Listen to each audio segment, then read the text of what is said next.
सद्गुरु के सानिध्य में, सद्गुरु के सानिध्य में, सद्गुरु के सानिध्य में, समर्पण के संस्कार में आ जाती है जब कोई आत्मा, तो घट जाएगी उसके जीवन में अनुभूतियाँ।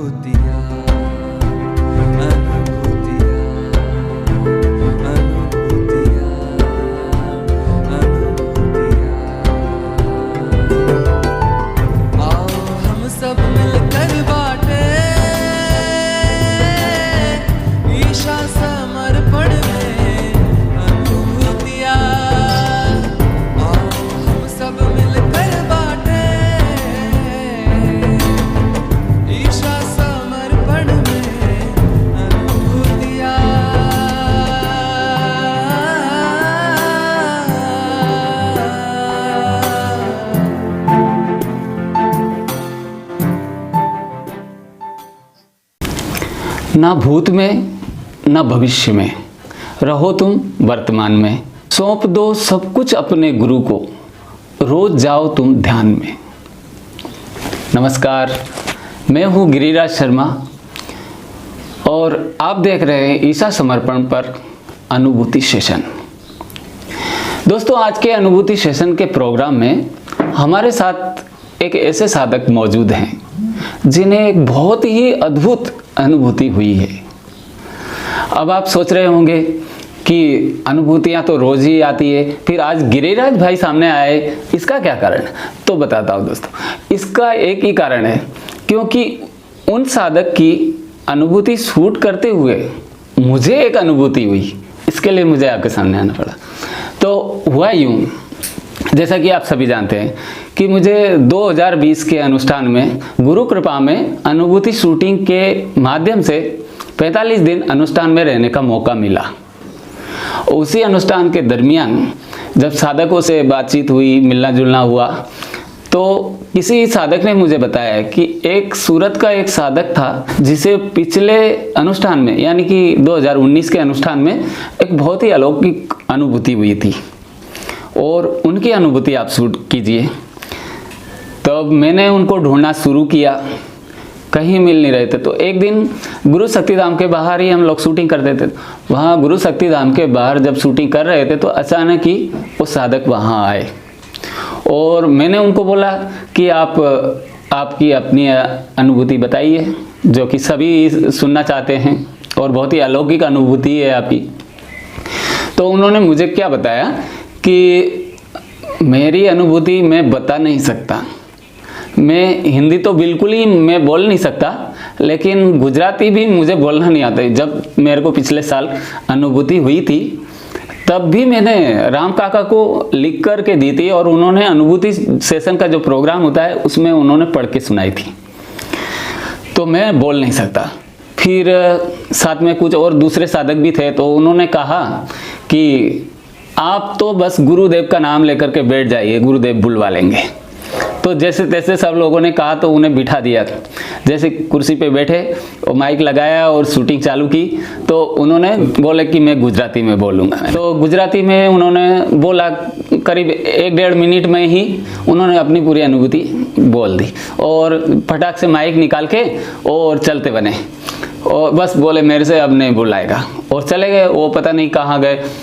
फिर उसके बाद मेरे एक फ्रेंड थे परेश भाई, तो उन्होंने बताया कि मुझे इनकी अनुभूति है ना पूरी याद है, इनकी अनुभूति बहुत ही अच्छी है। तो ये तो बोल नहीं सक रहे, लेकिन मैं इनकी अनुभूति बोल के बताता हूँ, तो आप मेरी अनुभूति शूट कीजिए। तो मैंने सोचा चलो किसी भी बहाने से सभी साधकों तक पहुँचे।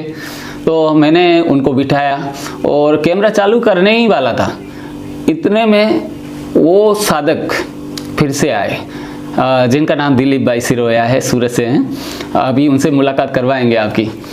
तो वो आए और आंखों में पानी था और परेश भाई बिल्कुल उनकी अनुभूति देने के लिए बैठे थे। तभी क्या हुआ कि अरे उठो उठो, मुझे एक अनुभूति देना है। कहा क्यों, आपने तो दी ना, आपको तो बोलना नहीं आ रहा था और आप चले गए थे। नहीं, बोले कि उसके बाद मैं गुरु शक्ति धाम में गया था। दिलीप भाई ने बताया कि मैं यहाँ से अनुभूति आदि अधूरी बता के जैसे तैसे और फिर गुरु शक्ति धाम में चला गया, तो मुझे स्वामी जी की मूर्ति में से स्वामी जी निकल के आए और मुझे बोला कि तू उठ यहाँ से जा, अनुभूति क्यों नहीं बता रहा तू, तुझे इतनी अच्छी अलौकिक अनुभूति प्राप्त हुई है गुरु कृपा में, तो वो क्यों नहीं बता रहा। तो फिर उसने बोला कि मुझे तो स्वामी जी आती नहीं है बताना और गुजराती में भी नहीं बोल सकता, मैं हिंदी में क्या बोलूँगा। तो स्वामी जी ने कहा कि तू जा करके बैठ जा, आंख बंद करके बैठ जा और बाकी सब हो जाएगा। और रोने लगा। और तब मुझे ऐसा फील हुआ कि हम लोग शूटिंग करते हैं तब स्वामी जी सूक्ष्म रूप में उपस्थित रहते ही है, हमें पूरा विश्वास। तो स्वामी जी ने उस साधक को गुरु शक्ति धाम में बैठने ही नहीं दिया। तो फटाफट परेश भाई उठे और उसे बिठा दिया। तो उसने आंखें बंद की और हमने सोचा गुजराती में बोलेगा और उन्होंने फिर हिंदी में बोली उनकी अनुभूति। फिर भी वो बहुत ऊंची स्थिति में थे ऐसा हमें लगा। तो पूरी अनुभूति उन्होंने आंख बंद करके बताई, लेकिन वो शायद बराबर एक्सप्लेन नहीं कर पाए क्योंकि स्थिति उनकी ऐसी थी कि बोल नहीं सके ऐसे ही। तो आइए मिलते हैं उनसे, सुनते हैं उनकी अनुभूति। आप सुनिए और फिर कुछ समझ में नहीं आएगा तो मैं लास्ट में आपको बताता हूँ। नमस्कार। मेरा नाम सिरोया दिलीप भाई हरिभाई, योगीराज सेंटर से सूरत। मैं 2009 में ध्यान में जो शुरू हुआ, जब मैं ध्यान में था तब मेरे को कोई भी अनुभूति नहीं हो रही थी। मेरे दोस्त को सब बोल रहे थे कि मेरे को ये अनुभूति हुई। फिर मैं सबको कह रहा था सब नाटक कर रहे हो, जो अनुभूति जैसा होता तो मेरे को कुछ होनी चाहिए ना।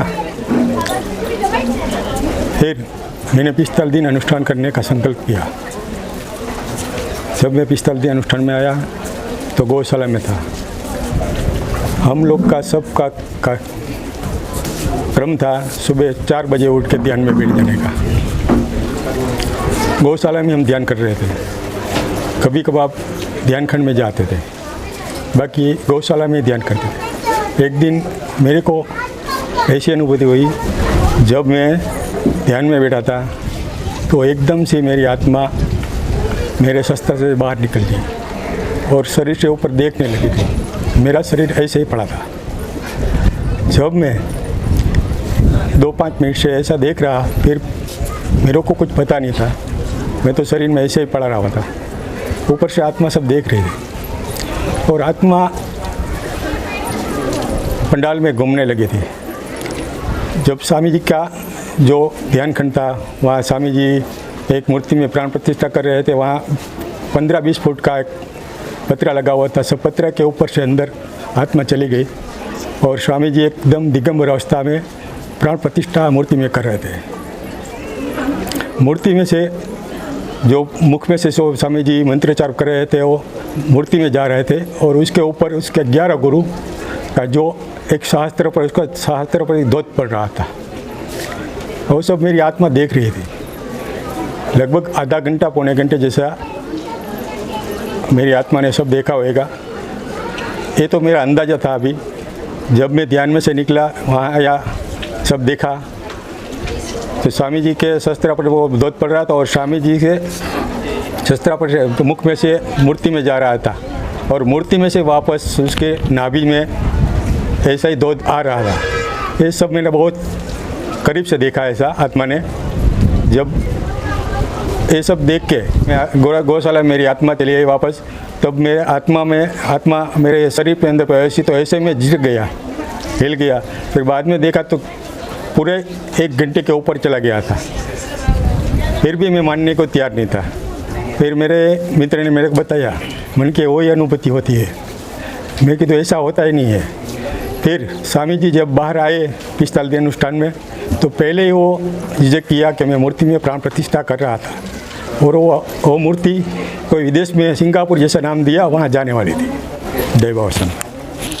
तो देखा दोस्तों आपने, इनकी अनुभूति आपने सुनी होगी, लेकिन थोड़ी सी मतलब मैं क्लियर कर देना चाहता हूँ कि कई वर्षों से समर्पण ध्यान कर रहे थे तो सब लोग बोलते हैं कि अनुभूतियाँ बहुत होती है, अनुभूतियाँ होती है समर्पण ध्यान में, तो इन्हें कोई अनुभूति नहीं हुई थी। कभी हाथों में ठंडे वाइब्रेशन नहीं महसूस किए, कभी कुछ नहीं। सबको बोलते रहते हैं कि मुझे अनुभूति नहीं होती। तो फिर इन्होंने पिछले साल 2019 के अनुष्ठान में जाने का इरादा बनाया कि देखते हैं, अनुभूति सब लोग कहते तो अनुभूति तो मुझे क्यों नहीं होती, तो मैं इस बार अनुष्ठान में जाऊंगा। तो वो 2019 के अनुष्ठान में 45 दिन के लिए दांडी आश्रम पहुंच गए।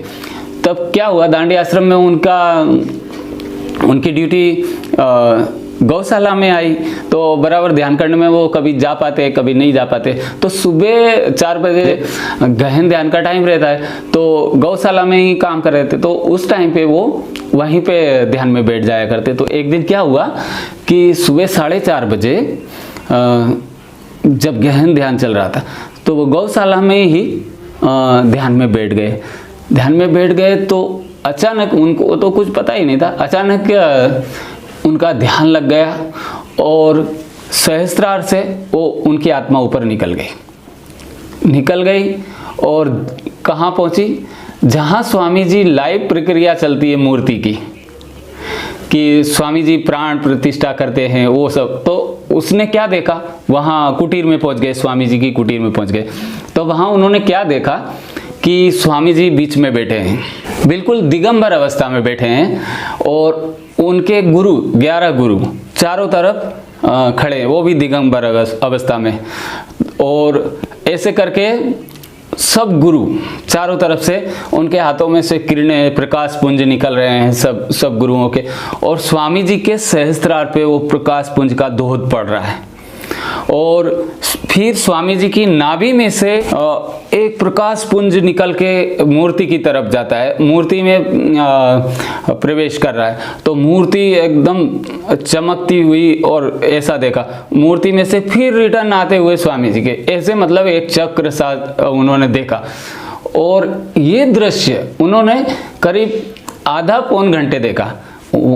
वो बताने की स्थिति में नहीं, लेकिन फिर ध्यान में से आए ना, उसके बाद उन्हें पता चला कि पौन घंटा जैसा हो गया।